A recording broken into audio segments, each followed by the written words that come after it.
जब मैं स्वयं अपने पुत्र की दिव्यता नहीं पहचान सकी, तो देवराज इंद्र और अन्य देवताओं को उसका परिचय कैसे प्राप्त होगा? सर्वथा उचित है आपका कथन देवी, क्योंकि अपने इस रूप में अभी गजानन को स्वयं अपने वास्तविक रूप का परिचय नहीं है, क्योंकि अभी उनकी कुंडलिनी जागृत नहीं हुई है। कुंडलिनी जागृत होते ही उन्हें स्वयं ज्ञात हो जाएगा कि वो परब्रह्म स्वरूप ही है। तब उन्हें अपने जन्म का प्रयोजन भी ज्ञात हो जाएगा। एक बार वो अपनी मानवीय एवं शारीरिक सीमाओं को भेद देगा, एक बार उसे स्वज्ञान हो जाएगा तो वो अपने मूल रूप में आ जाएगा, सर्वोच्च ईश्वर के स्थान पर स्थापित होगा। इसका अर्थ तो यह है स्वामी कि मैंने व्यर्थ ही देवराज इंद्र को चुनौती दी। एक दिन ऐसा आएगा जब स्वयं मेरा पुत्र गजानन देवराज इंद्र को अपना वास्तविक परिचय देगा। माँ, पिताश्री। गजानन तो परब्रह्म ही हैं, जिन्होंने एक बालक के रूप में अवतार लिया है। कुंडलिनी जागृत होते ही उन्हें स्वयं ज्ञात हो जाएगा कि वो परब्रह्म स्वरूप ही है।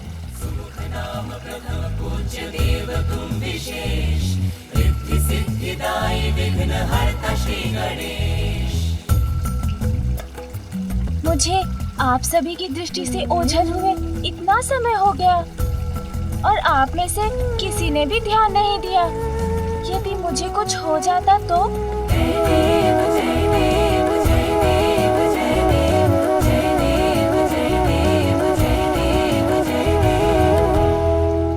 वो तो अच्छा था कि उन गंजी के पास इतने सारे फल थे, अन्यथा भूख के कारण मेरी अवस्था बहुत विकट हो जाती। किंतु माँ, मुझे अभी भी बहुत भूख लगी है। चलो पुत्र, भीतर चलो, मैं तुम्हें और दुग्ध देती। नहीं माँ, अब दुग्ध नहीं, अब मुझे भोजन चाहिए, जैसा भैया को प्राप्त होता है वैसा भोजन। अरे, हमारे पुत्र गजानन को अभी तक भोजन प्राप्त नहीं हुआ। नहीं मामा जी। देवी पार्वती, ये तो सर्वथा अनुचित। उसे अवश्य भोजन मिलना चाहिए। किंतु भ्राता श्री हरि नारायण, मैं उसे अभी अन्न कैसे दे सकती हूँ? उसका अन्नप्राशन। प्रिय, स्वयं अन्नपूर्णा है आप, गजानन की माता है, इसलिए आपको स्वयं गजानन का अन्नप्राशन करवाना चाहिए। आहा, मेरा अन्नप्राशन! इससे शुभ भला और क्या हो सकता है। देवी लक्ष्मी, देवी सरस्वती एवं ब्रह्मदेव और विष्णुदेव की उपस्थिति में यदि आपके हाथों से गजानन का अन्नप्राशन किसी भी दिव्य उत्सव से किसी भी रूप में कम नहीं है। उचित है नाग, मैं स्वयं अपने पुत्र गजानन का अन्नप्राशन करूंगी और अन्नप्राशन के बाद उसकी कुंडलिनी जागृत करने के लिए उसकी शिक्षा प्रारंभ करूंगी।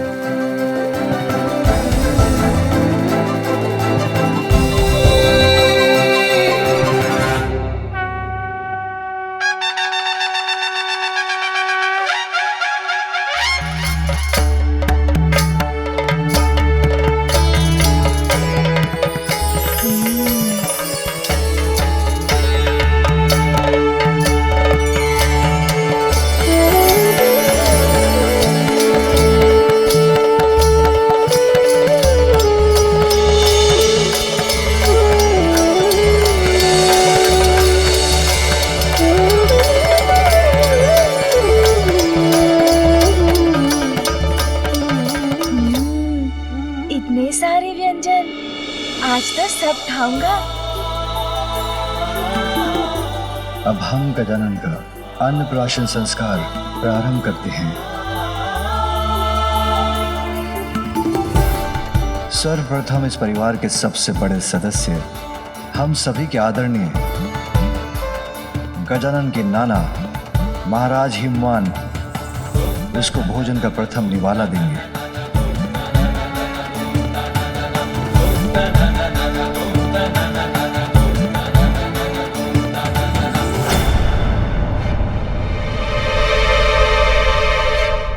रुकिए,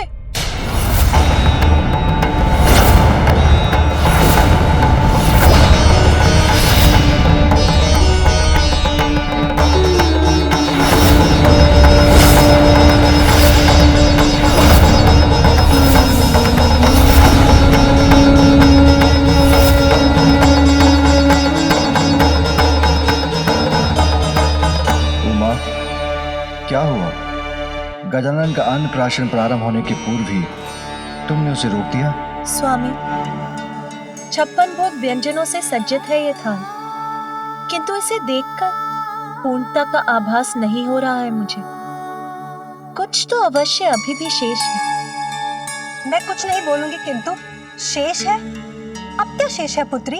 अब तो बस गजानन का अन्नप्राशन ही शेष है।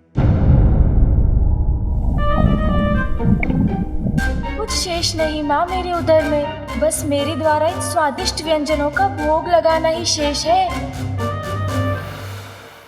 विलंब के लिए मैं क्षमा प्रार्थी हूँ, किंतु जो उचित है उसी का होना अनिवार्य है।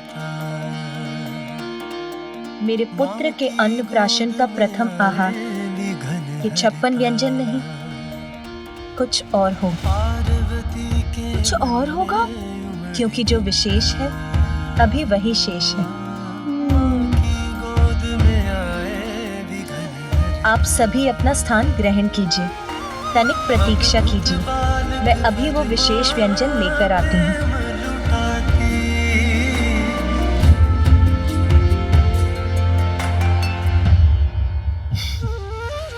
पुत्र गजानन, प्रतीक्षा तो तुम्हें भी करनी होगी, और प्रतीक्षा का फल सदैव मीठा होता है।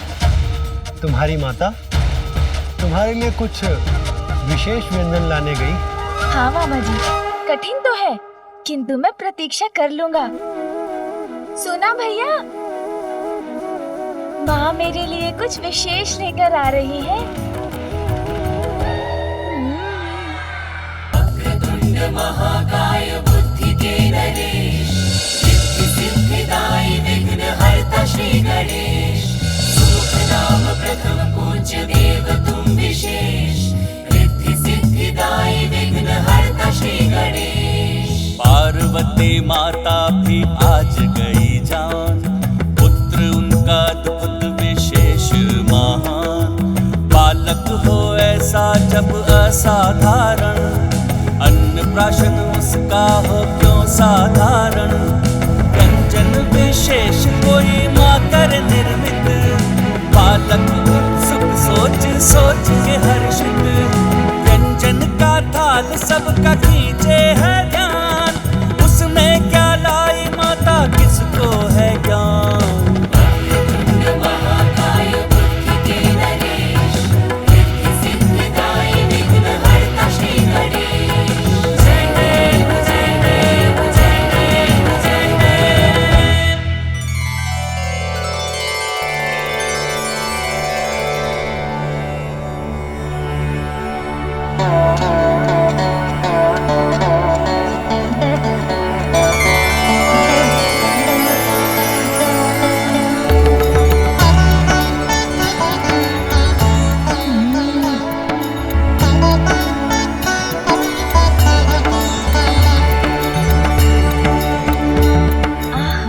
कितना सुंदर है ये, अवश्य बहुत स्वादिष्ट भी होगा।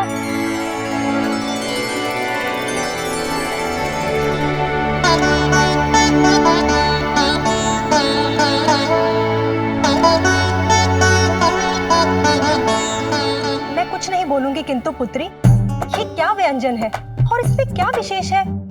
आटे से बना हुआ साधारण मिष्ठान ही तो प्रतीत हो रहा है ये।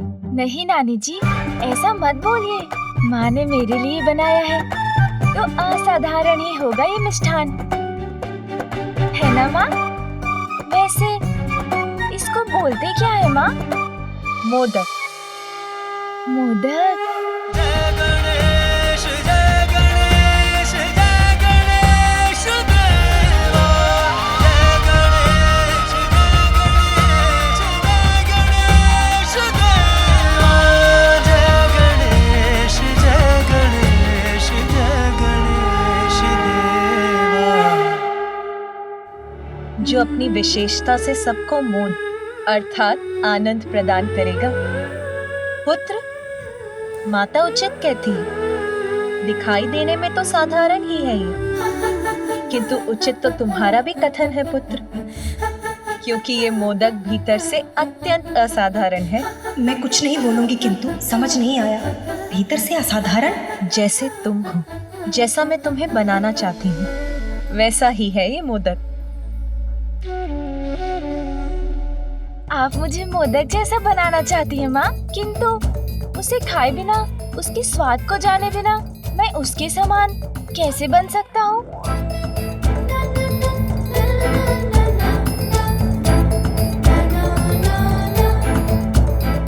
माँ, मैं ये मोदक खा लूँ ना? अवश्य पुत्र। गजानन का अन्नप्राशन मोदक से ही प्रारंभ होगा।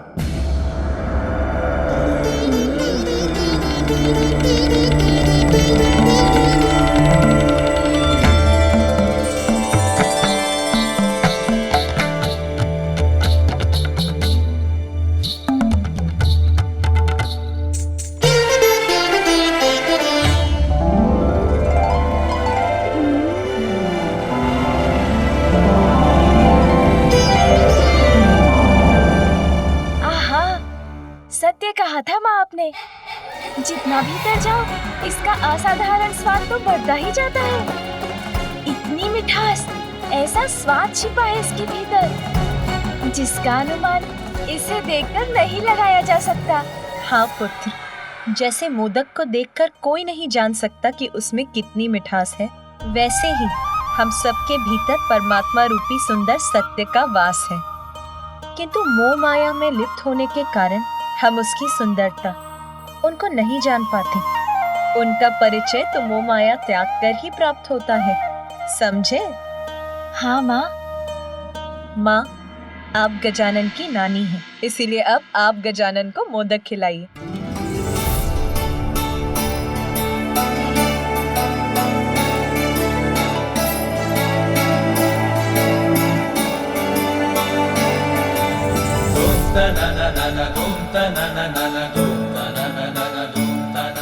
आनंद आ गया माँ, बहुत स्वादिष्ट है मोदक।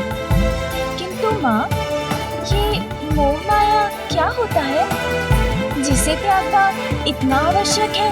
हाँ माँ, और इस मोह माया से छुटकारा पाने का उपाय भी बताइए ना। हाँ पुत्र, आत्मा परमात्मा का ही तो अंश है।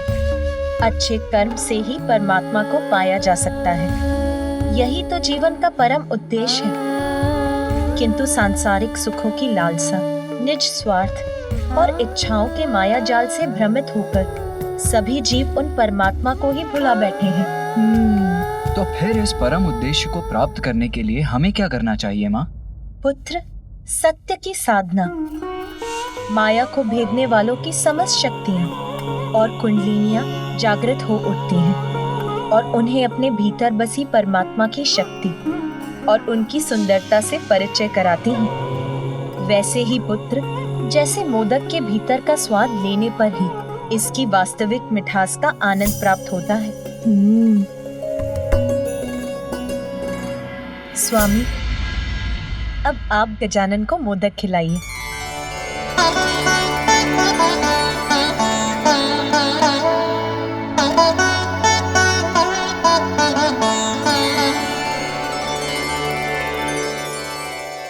पुत्र, अनेकों मिथ्या आकर्षण है संसार में, जो पल पल पर प्रस्तुत होकर हमें भ्रमित करते हैं। स्वादिष्ट भोजन, मन भावन सुगंध, प्रिय शब्द, सुंदर दृश्य, कोमल स्पर्श अर्थात पांचों इंद्रियाएं इच्छाओं का रूप लेती हैं और इच्छाएं इच्छा विकारों को जन्म देकर हमें भटकाती हैं। उन्हें वश में रखकर ही अंतर की गहराई में छिपी अपनी विशेषताओं को सुंदरतम रूप में प्राप्त किया जा सकता है, अर्थात अपने भीतर बसे परमात्मा का परिचय प्राप्त किया जा सकता है।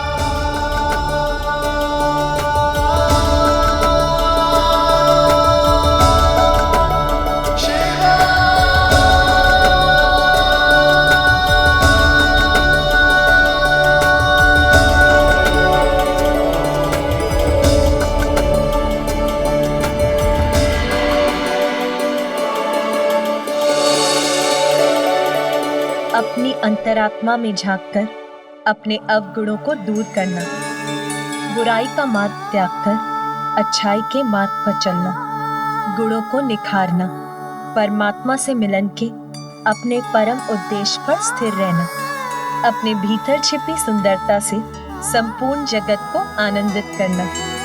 जीवन के इसी परम ज्ञान का प्रतीक है ये मोदक।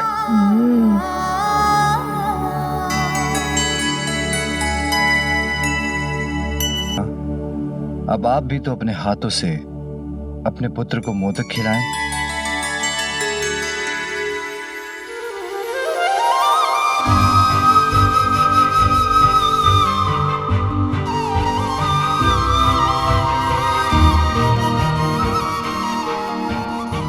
लो पुत्र।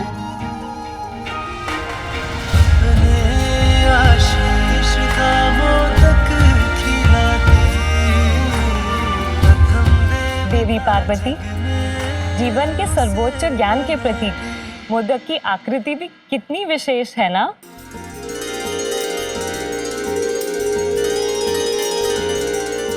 हाँ देवी लक्ष्मी, मोदक का आकार तो महाशून्य के ही समान है।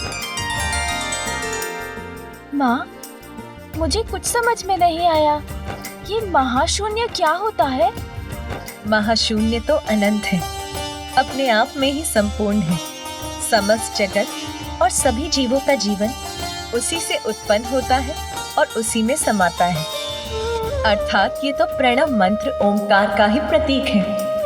इसीलिए पुत्र, जो मोदक के वास्तविक अर्थ को जान जाता है, वो संसार के दुख सुख से परे रहता है। सांसारिक माया जाल से भ्रमित न होकर परमात्मा से स्वयं को जोड़कर पूर्णता को प्राप्त करता है ना माँ?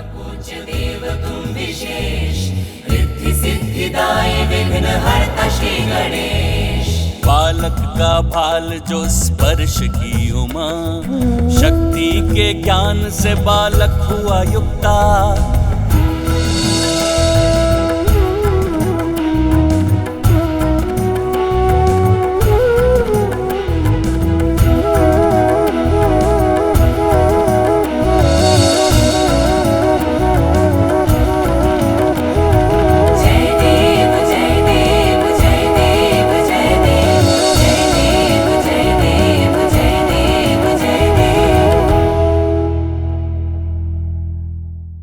अरे अरे पुत्र,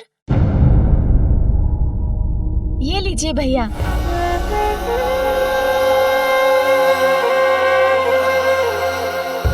माता, ये मोदक का ही प्रभाव है जो गजानन अपना भोजन मुझसे बांटना सीख गया।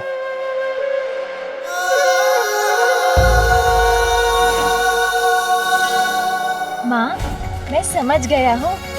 कोई कितना भी साधारण क्यों ना दिखाई दे, यदि वो अपने भीतर बसे परमात्मा का परिचय पाकर अपने गुणों को निखार ले, तो वो असाधारण हो जाता है।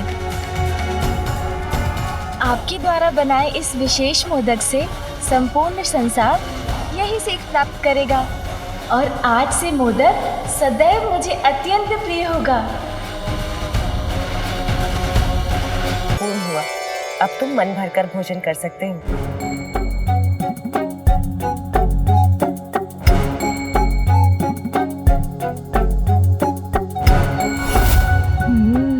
आज तो मन भरकर भोजन करूंगा।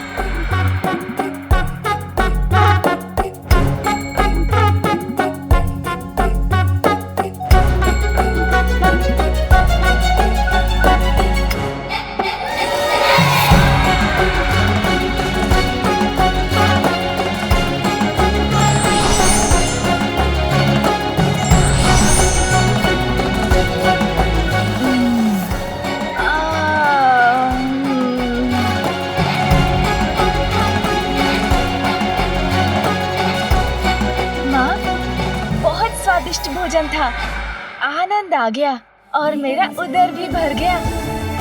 आपकी अनुमति हो तो मैं निद्रा करने जाऊं? हाँ पुत्र, अपनी नानी माँ के साथ जाकर थोड़ा विश्राम कर लो।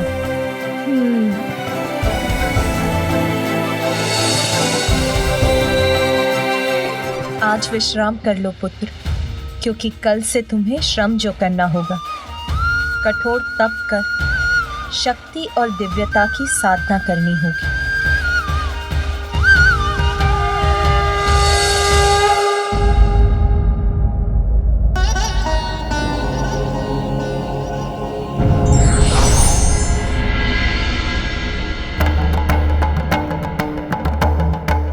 राजेंद्र। प्रणाम महादेव। क्या है आपकी चिंता का कारण? दक्षिण क्षेत्र में पुनः असुरों का आतंक छाया प्रभु। हम देवताओं के धर्म की रक्षा करने के लिए एक बार पुनः हमें देव सेनापति कार्तिकेय की आवश्यकता है।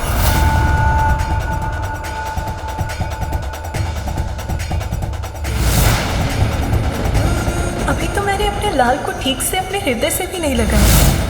कहीं नहीं जाने दूंगी मैं अपने पुत्र को।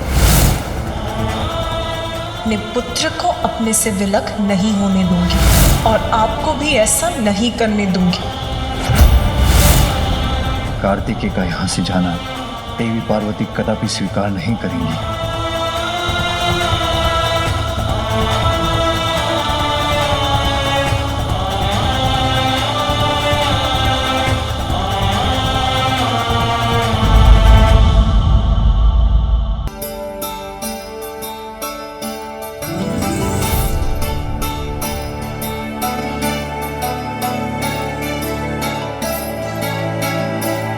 गजानन,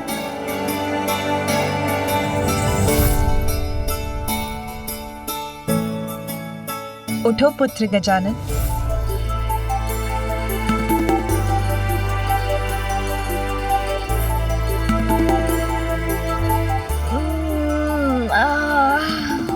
माँ, भोर हो गई।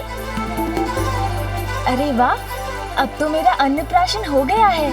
अब तो मैं कुछ भी खा सकता हूँ ना माँ? नहीं पुत्र, साधना करने वाले साधक का ध्यान भोजन, निद्रा और क्रीड़ा पर नहीं, अपितु मात्र अपनी साधना पर ही केंद्रित रहना चाहिए। साधना? कैसी साधना माँ? पंचाग्नि तप, अर्थात अत्यंत कठोर साधना करनी है तुम्हें, और उसका प्रारंभ आज से ही होगा पुत्र, जिसके लिए तुम्हें इस पूजा के योग्य बनना होगा पुत्र। प्रातः काल उठकर स्नान कर पूजा स्थल पर पहुंचकर भगवान को भोग लगाकर पूजा प्रारंभ करनी होगी पुत्र। जाओ पुत्र, स्नान करके आओ। उसके बाद मैं तुम्हें भवन से दूर तुम्हारे तप स्थल पर लेकर चलूंगी। हमारे भवन से दूर माँ? हाँ। अच्छा।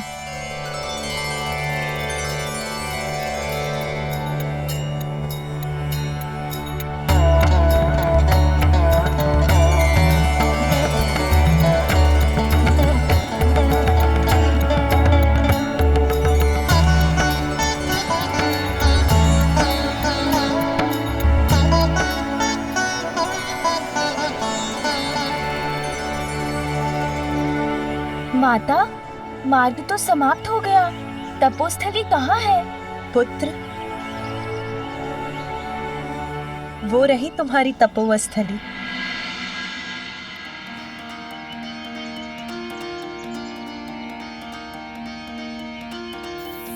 पार्वती के मन में उमड़ी ममता, माँ की गोद में आए विघन हरता। पार्वती के मन में उमड़ी ममता,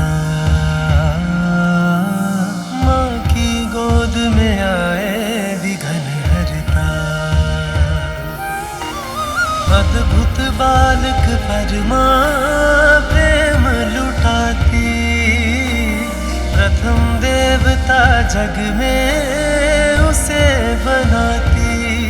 हाँ, प्रथम देवता जग में उसे बनाती।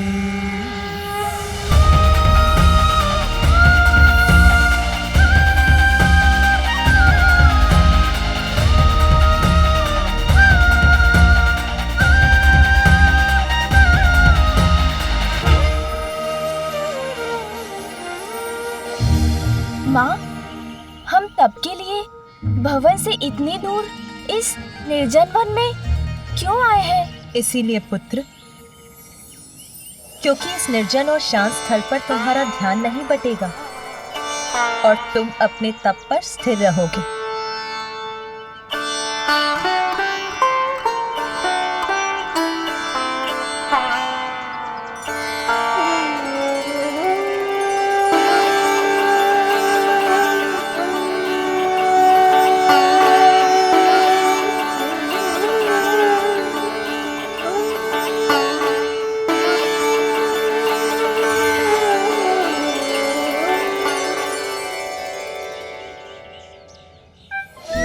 माँ, ये पंचाग्नि तप क्या होता है? इसका क्या महत्व है? पुत्र, हमारे शरीर में 7 चक्र होते हैं।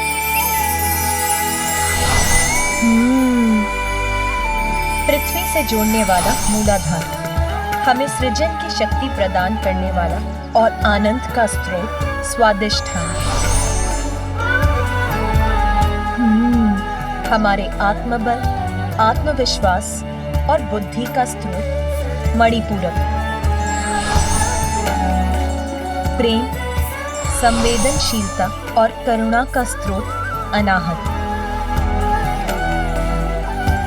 हमारे जीवन में सत्य के स्वर को प्रबल बनाने वाला विशुद्धि, सहज ज्ञान, अंतर्दृष्टि का केंद्र अजना और सहस्त्रार विशुद्ध पावन चेतना का स्रोत।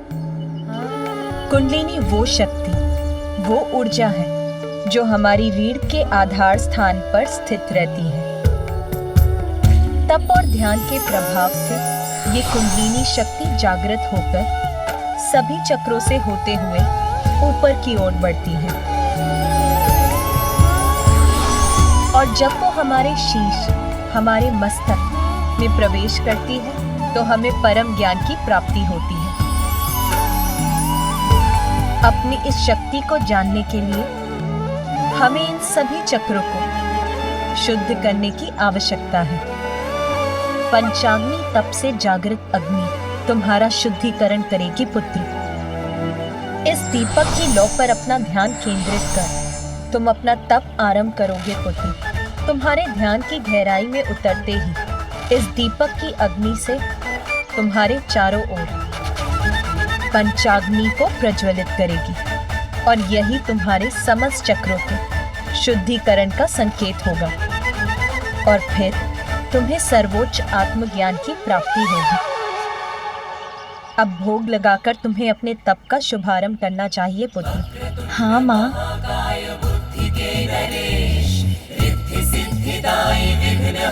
श्री गणेश, सुमुख नाम प्रथम पूज्य देव तुम विशेष, रिद्धि सिद्धिदायी विघ्न हरता श्री गणेश। अब पद्मासन में बैठकर अपना समूचा ध्यान इस दीपक की लौ पर केंद्रित करो।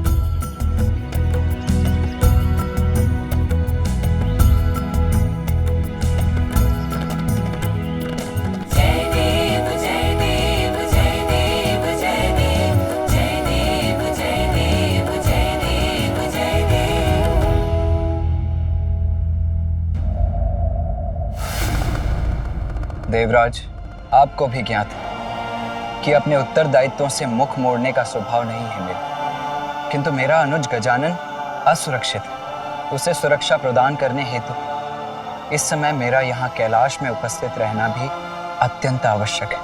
कुमार कार्तिकेय, ये कैलाश है, यहाँ स्वयं महादेव वास करते हैं, अर्थात गजानन सुरक्षित है। यदि कोई असुरक्षित है तो वो हम देवता हैं। हम देवताओं के सर पर संकट के मेघ छाएं। आज धर्म की ज्योति भी संकट में है और उसकी रक्षा करना आपका धर्म है। देवराज,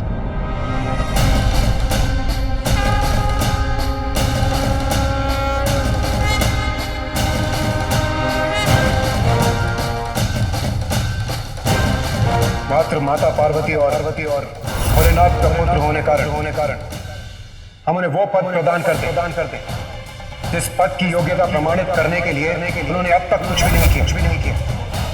देवत्व प्राप्त करने का एकमात्र कारण योग्यता प्रमाणित करने वाला कर्म होना चाहिए, जन्म नहीं। प्रणाम माता।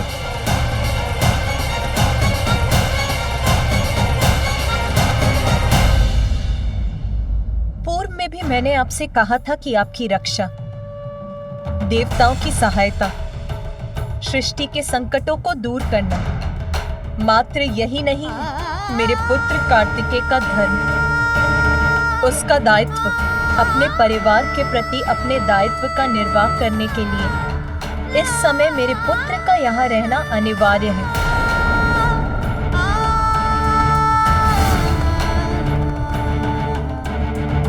प्रभु, मैं तो केवल निवेदन ही कर सकता हूँ। निर्णय तो आप ही को लेना है। और मैं आपके परिवार में हस्तक्षेप करने की दृष्टता भी नहीं कर सकता। किंतु प्रभु, आज संकट मुख खोलकर खड़ा है। उसे नष्ट करने के लिए देव सेनापति होने के नाते कुमार कार्तिकेय का दक्षिणी छोर पर होना अति आवश्यक है प्रभु। इंद्रदेव, मेरा छोटा पुत्र कार्तिकेय का अनुज गजानन एक अत्यंत कठिन तप का प्रारंभ कर रहा है आज।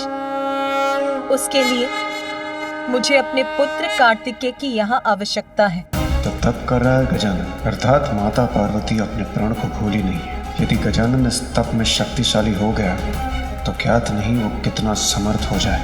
तप के पश्चात तो वो कदाचित मुझे ही देवराज के पद से हटाकर स्वयं मेरा स्थान न ले ले। नहीं, मैं ये कदाचित नहीं होने दूंगा। प्रिय, तब से तुम गजानन को सबल समर्थ क्यों बना रही हो? इसीलिए ना कि वो आत्मनिर्भर हो सके, सब जगत का कल्याण कर सके, लोक कल्याण का हेतु बन सके। तनिक विचार करो उमा, तुम्हारा पुत्र कार्तिकेय तो तुम्हारी शक्ति पाकर पूर्व से ही सर्व समर्थ है। वो अपनी रक्षा करने के साथ साथ वो सज्जनों की रक्षा करने में भी सक्षम है, और वही उसका धर्म है ना? पुत्र, तुम ही कहो, तुम्हारा कर्तव्य कहाँ है, यहाँ या दक्षिण में?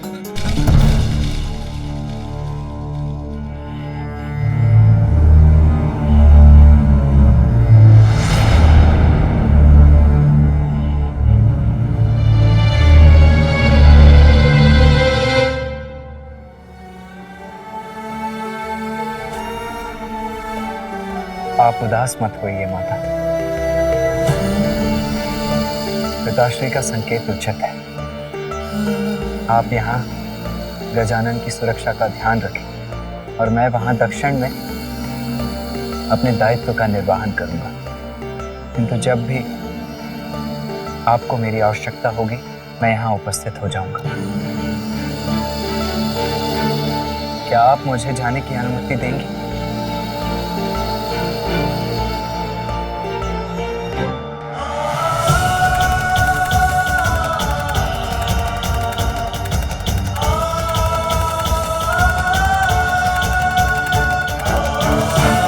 माता, क्या आप गजानन को मेरे प्रस्थान की सूचना दे देंगे? वहां जाकर उसके तप में कोई व्यवधान नहीं डालना चाहता।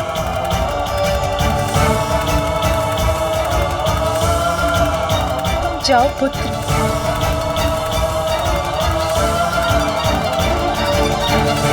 कर्तव्य के आगे अपने स्नेह का बलिदान देने का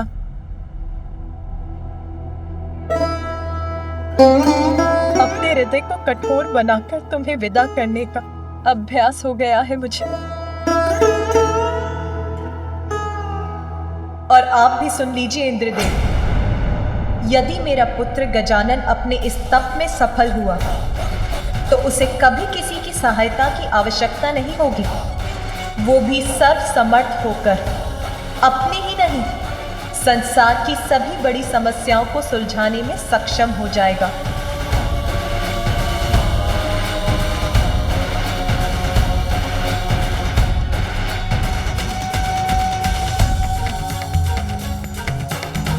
मंगलमूर्ति जन जन पूजे होती कामना पूर्ति।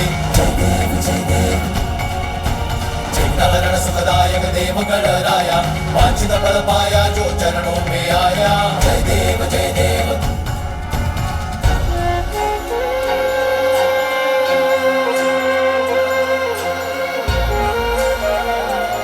क्या हुआ जया? इतनी ऊंचे स्वर में वार्तालाप करने की कोई आवश्यकता नहीं है जया। मैं अभी कैलाश में थी तो सुना कि कुमार कार्तिकेय दक्षिण की ओर जा रहे हैं। भैया जा रहे हैं मौसी, किंतु क्यों? अभी तो मैंने उनके साथ क्रीड़ा का आनंद भी नहीं लिया। अरे तुम इतने दुखी मत हो पुत्र गजानन। देखो ना, कुमार कार्तिकेय यहाँ नहीं रहेंगे तो माता अपना संपूर्ण स्नेह तुम्ही पर तो निछावर करेंगी। फिर वो जितना भी स्वादिष्ट भोजन पकाएंगी वो सभी अकेले तुम्ही को तो प्राप्त होगा। तुम्हें तो आनंद आ जाएगा ना। भोजन? अरे गजानन, तुम खड़े क्यों हो गए? मैं रसोई गृह जा रहा हूँ, अभी लौट आऊंगा।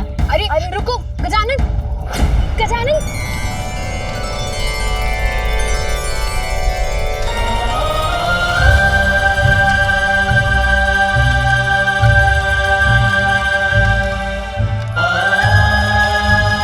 क्या चाहिए तुम्हें?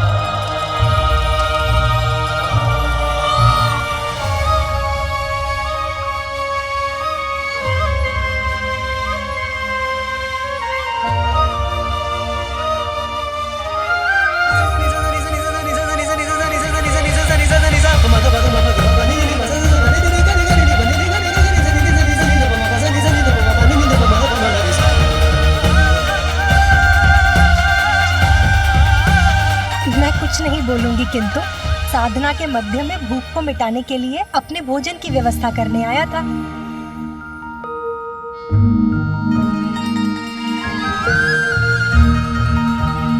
भैया, मैं आपके वाहन से भेंट कर सकता हूँ?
क्या हुआ गजानन?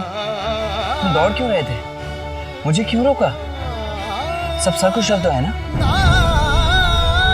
इतनी बार कहा है तुम कि भवन से इतनी दूर अकेले मत निकला करो, कहा है ना? फिर माता को पता है तुम यहाँ हो? ये क्या है? भोजन आपके लिए, माँ के हाथों का बनाया हुआ भोजन। आपको अत्यंत प्रिय है ना माँ के हाथों का बनाया हुआ भोजन? ये लीजिए, जब मन हो तब खा लीजिएगा।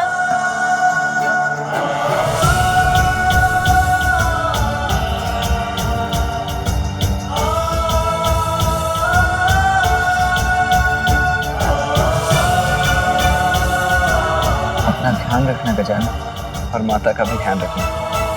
अपने तप पर ध्यान देना, और हाँ, गणों को तनिक भी कष्ट मत देना। जी भैया। और माँ को बताए बिना भवन से इतनी दूर कभी मत आना। जी भैया। अब मुझे जाना होगा गजानन, और विलंब उचित नहीं है। लाओ ये भोजन दे दो मुझे, दो। अपना ध्यान रखना अनुज। जी भैया।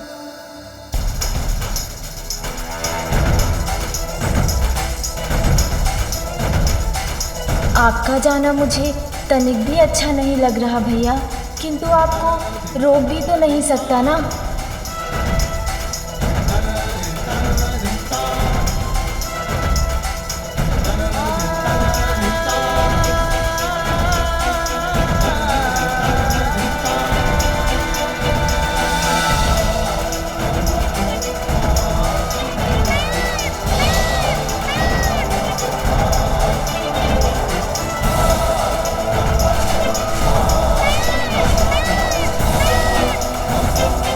तो भैया का जाना अभी से नहीं सहा जा रहा है।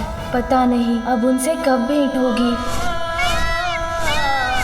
किंतु अब मुझे लौट जाना चाहिए। माँ ने कहा था भोग की थाल लगाकर पूजा प्रारंभ करनी है।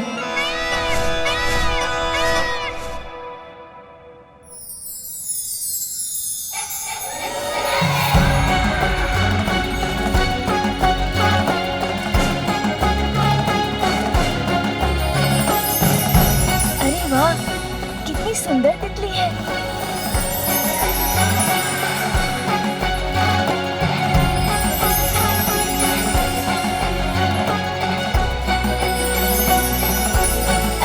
अरे रुको तितली।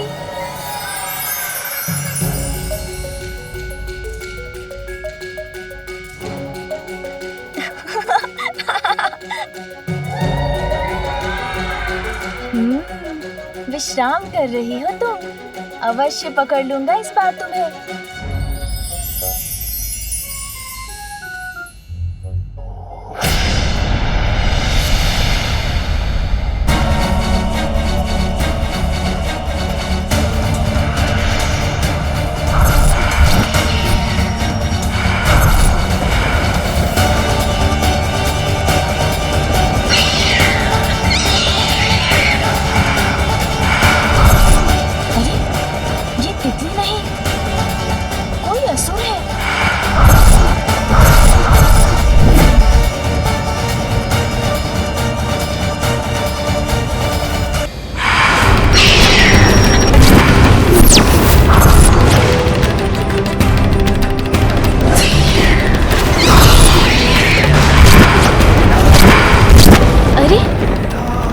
तितली नहीं, ये तो कोई असुर है।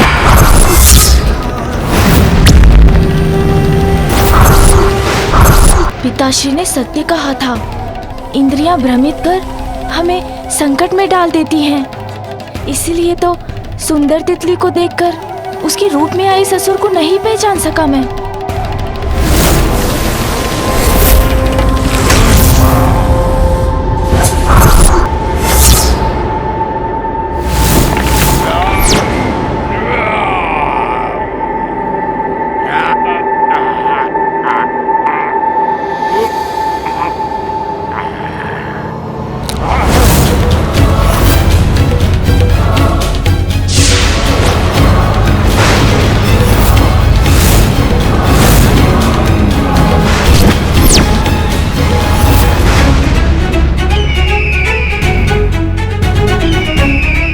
इधर उधर देखने से कुछ नहीं होगा बालक, यहाँ से तुम्हारी मुक्ति का नहीं, तुम्हें मृत्यु का मार्ग ही प्राप्त होगा। आगे तो इसने मेरा मार्ग रोक रखा है, कदाचित पीछे जाकर ही अपनी रक्षा कर सकूंगा मैं। पक्षी?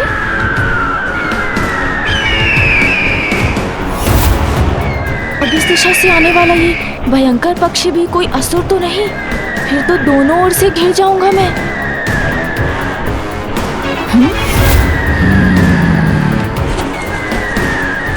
ये भी असुर ही है।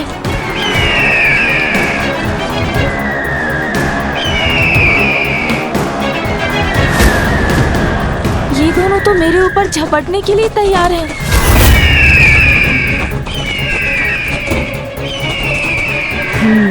इन दोनों का सामना करना ही होगा मुझे। आनंद आएगा, अत्यंत आनंद आएगा मुझे इस बालक के वध की क्रीड़ा में, इसलिए मुझे ही करने दो इसका वध। सुन जी, इन असुरों का कुछ करना ही होगा।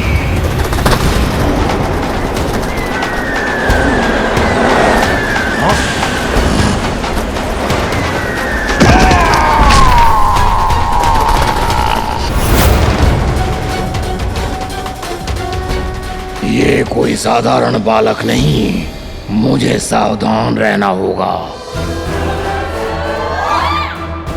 असुर जी, उचित कहा था आपने, अत्यंत आनंद आएगा इस क्रीड़ा में।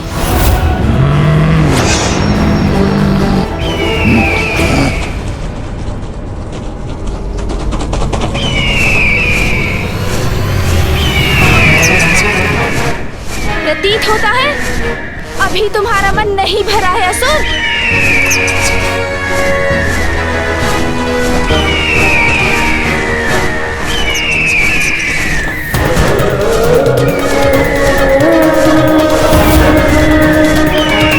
इसके विशाल पंख तो मुझे आगे ही नहीं बढ़ने दे रहे।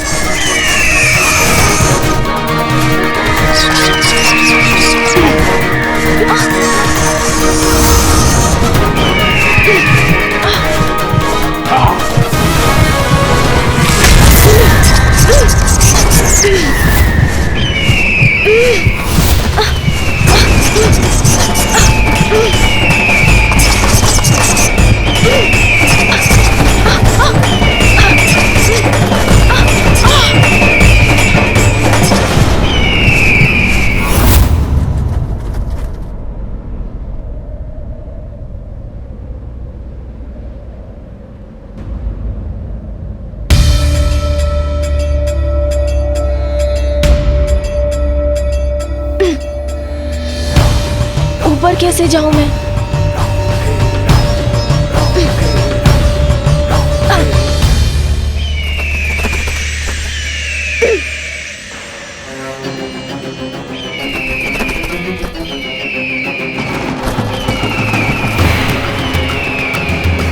बालक, अब तो फंस गए ना तुम? लेकिन तुम चिंता मत करो, तुम्हारी मृत्यु शीघ्र ही होगी। हम चट्टान खिसकाकर इस स्थान को ढक देते हैं, फिर देखते हैं कौन ढूंढ पाएगा इसे। मुझे यहाँ से बाहर निकलने का कोई उपाय ढूंढना ही होगा।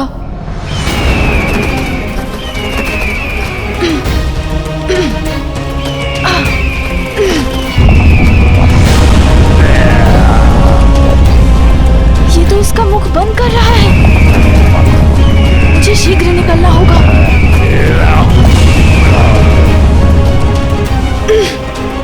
यहाँ तो पकड़ ही नहीं बन पा रही है। ये दोनों दुष्ट तो चट्टान से ढकने में सफल हो रहे हैं। इस संकट को कैसे दूर करूं मैं?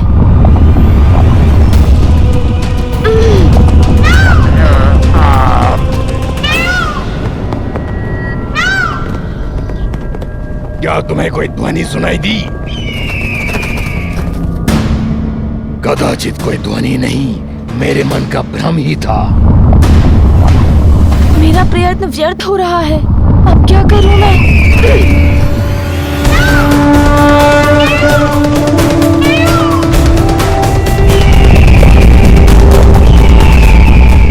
दुष्ट असुरों, मैं तुम्हें अपने अनुज को क्षति नहीं पहुंचाने दूंगा।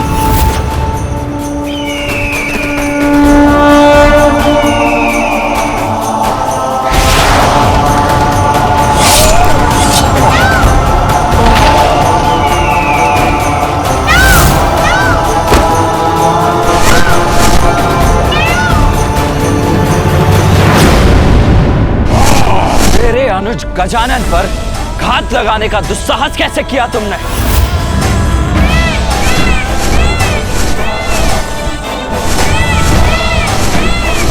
भैया,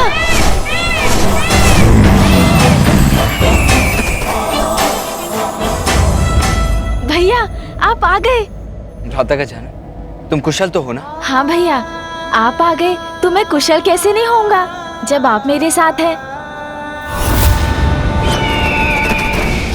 बताओ मुझे दुष्टों, कौन हो तुम? किसने भेजा है तुम्हें यहाँ? शब्दों से नहीं, अपने वार से परिचय देते हैं हम। अर्थात अपने विनाश से भेंट करने का निश्चय ले ही लिया है तुम दोनों ने। उचित है फिर, तो मैं भी अपनी शक्ति का परिचय दूंगा तुम्हें।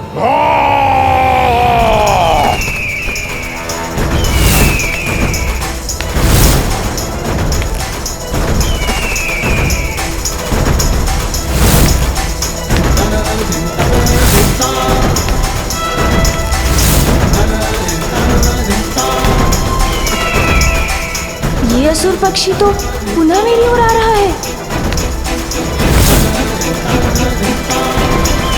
इस असुर से तो मैं निपटता हूँ।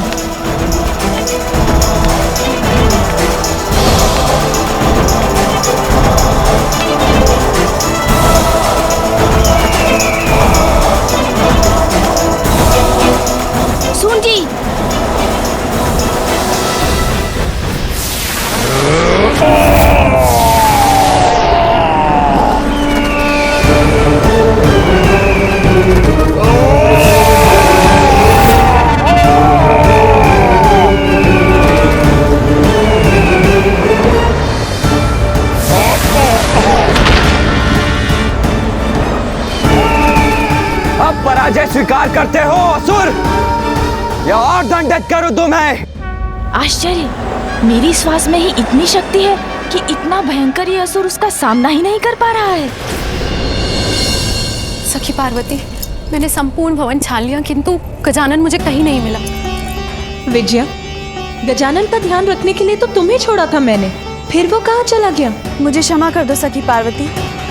हम दोनों बात कर रही थी कि कुमार कार्तिकेय प्रस्थान करने वाले हैं। कदाचित ही वो वार्तालाप सुनकर गजानन उनके पीछे पीछे चला गया। कार्तिकेय के पीछे चला गया? तब तो मुझे स्वामी को सूचित करना होगा।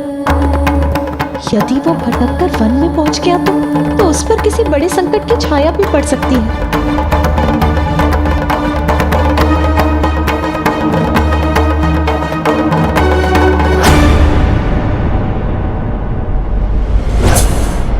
ओह, ये पुनः आ गया, तो मैं भी इसका सामना करने को पुनः प्रस्तुत हूँ।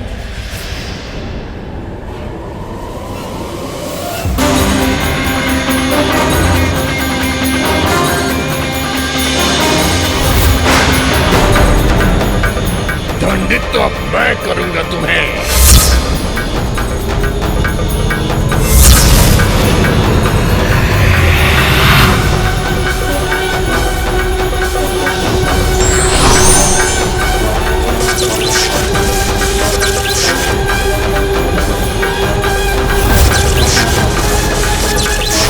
अब मृत्यु निश्चित है तुम्हारी। ना!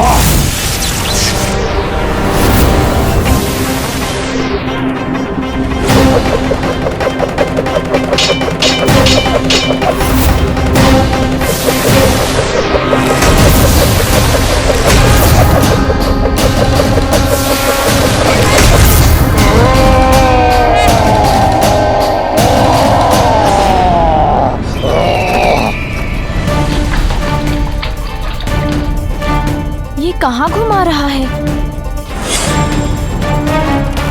बस, बहुत हुआ। बहुत नहीं हुआ, अब होगा।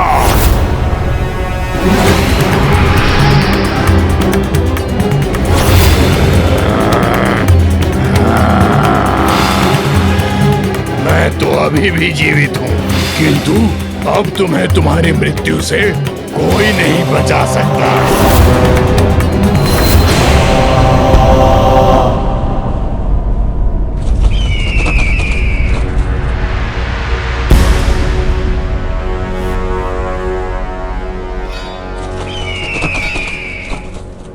जो तुम कर सकते थे वो सब कुछ कर चुके हो ना तुम, तो अब क्या करोगे? क्या करूंगा मैं? तुम्हें यहाँ से उठा कर ही ले जाऊंगा दुष्ट बालक। बालक, प्रतीत होता है आज मेरे ही उदर में समाओगे तुम। अच्छा, तो तुम मुझे ऊपर ले जाना चाहते हो?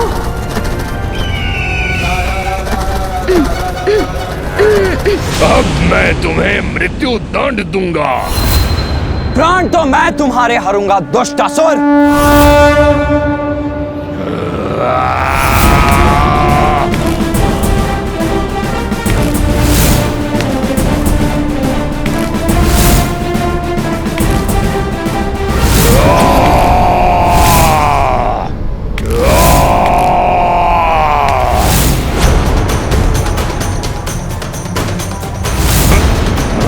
मेरे शरीर पर क्यों चढ़ रहे हो तुम?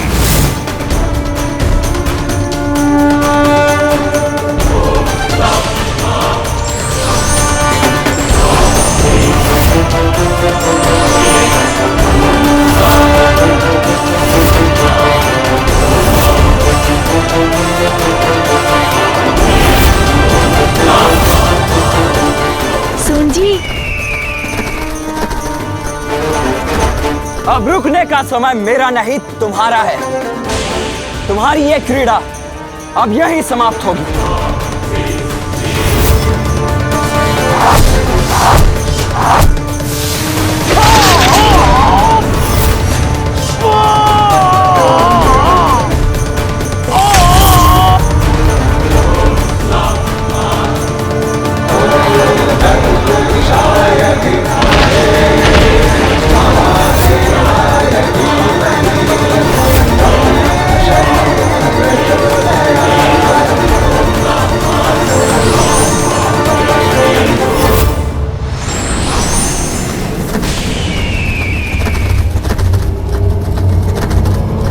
ये अपनी सूंड मेरी ओर क्यों कर रहा है?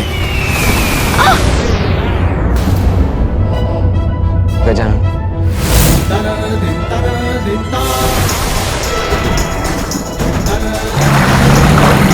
गजानन!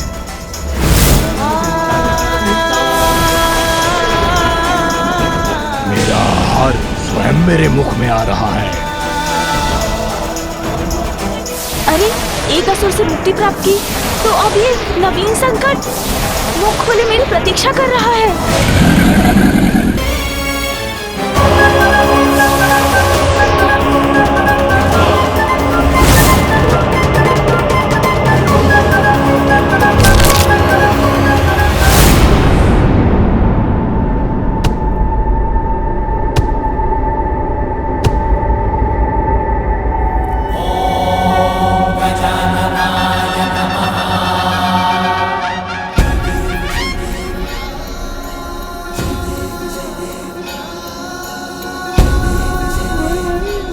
कुछ नहीं हुआ गजानन को, सुरक्षित है वो।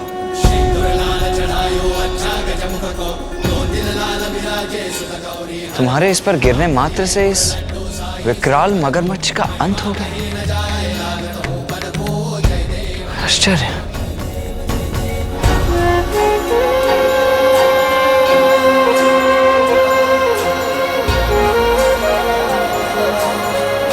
भैया, मैं बहुत प्रसन्न हूँ कि आप कैलाश लौट आए। हाँ गजानन, तुम में तो अपार शक्ति है, किंतु तुम्हें अभी उसका आभास नहीं है। आप क्या कह रहे हैं भैया? मुझे कुछ समझ में नहीं आया। अपनी शक्ति को पहचानो गजानन, उसको साध कर अपने वश में करो। अच्छा भैया, किंतु ये कैसे करूं? पूर्ण निष्ठा से वो साधना करो गजानन, जिसके लिए माता ने तुम्हें प्रेरित किया है। तुम्हें अपनी शक्ति को पहचानने में अवश्य सफलता प्राप्त होगी। गजानन! कार्तिकेय!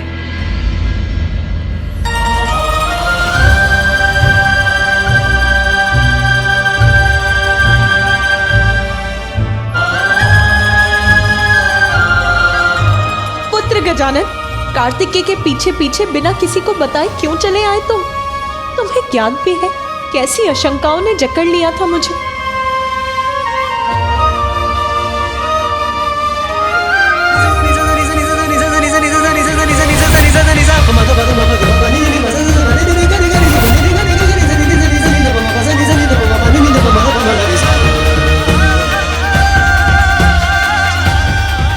तो मेरी आशंका उचित ही थी। पुनः उन असुरों ने प्रयत्न किया मेरे पुत्र को आहत करने का।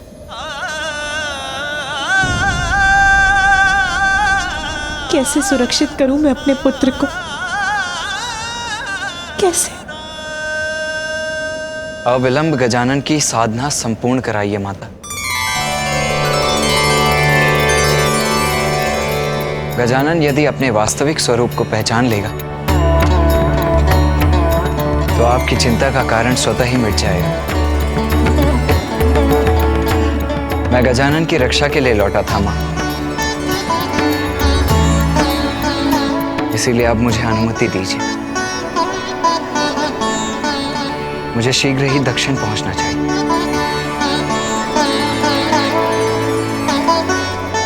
नहीं भैया, आप नहीं जा सकते।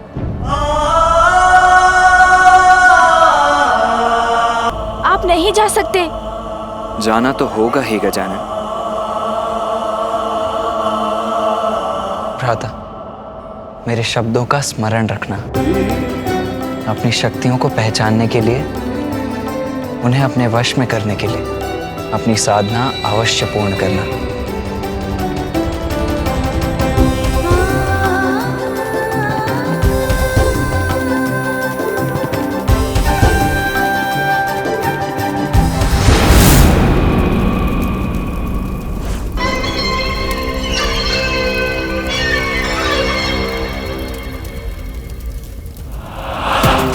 विश्राम नहीं कर सकूंगी मैं जब तक वो असुर अपनी सफलता का सुखद समाचार लेकर नहीं लौटते।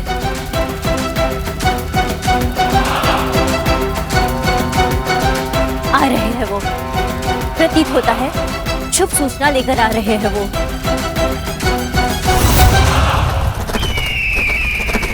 ये क्या? ये तो अकेला है, किंतु ये अकेला क्यों दौड़ रहा है? और ये अपनी गति धीमी क्यों नहीं कर रहा है? रुक जाओ! अरे मेरा ही अंत करना चाहते हो क्या?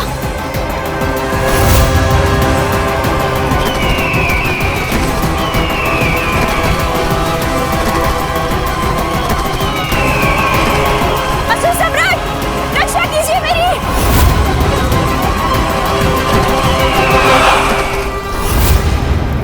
असुर सम्राट!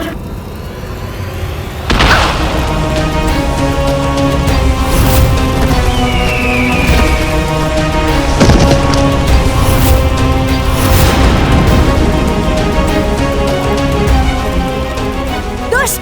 यदि मेरे ऊपर गिर जाते तो अनिष्ट हो जाता। असुर सम्राट, ये देखिए। प्रणाम असुर सम्राट, अशुभ समाचार लाया हूँ। देखिए असुर सम्राट सिंदूरा, महादेव के दोनों पुत्र कार्तिकेय और गजानन ने मिलकर मेरी ऐसी दुर्दशा कर दी और उन्होंने दोनों असुरों का वध भी कर दिया। मेरी अवस्था भी अच्छी नहीं है महाराज। नहीं, ये असंभव है।